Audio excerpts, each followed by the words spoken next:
Molo Abuti. Yithi molo ebantwaneni. Molweni bantwana. Ingaba nikulungele ukufunda isiXhosa bantwana? Masifunde ngamanye amagama amatsha. Phinda emva kwam. Iphepha.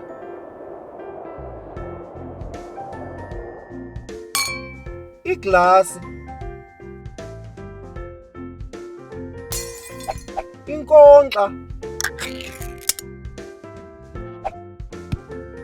Iibhotile. Iphephandaba. Iplastiki. Intsimbi.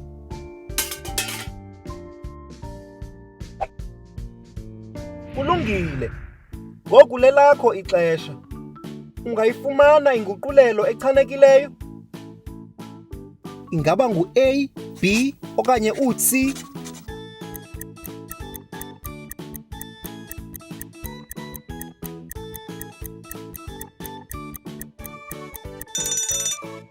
C.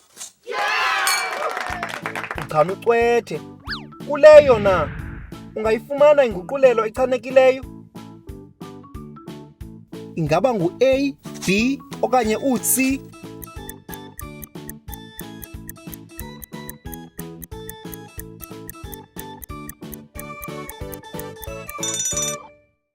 C. Uchana ucwethe. Phambi kokuba sigqibe, lixesha lebinza losuku. Phinda emva kwam.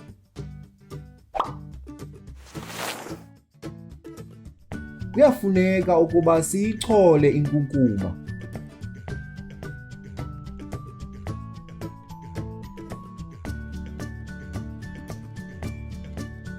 Kuyafuneka ukuba siwalondoloze amanzi.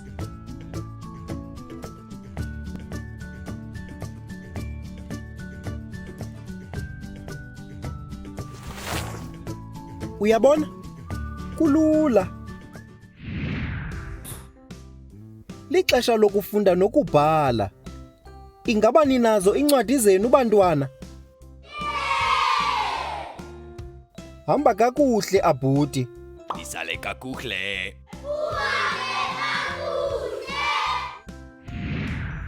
Siza kubonana kwixesha elizayo. You can also visit our website to see what other language learning materials we have to offer. Also, visit our YouTube channel to see what we are up to.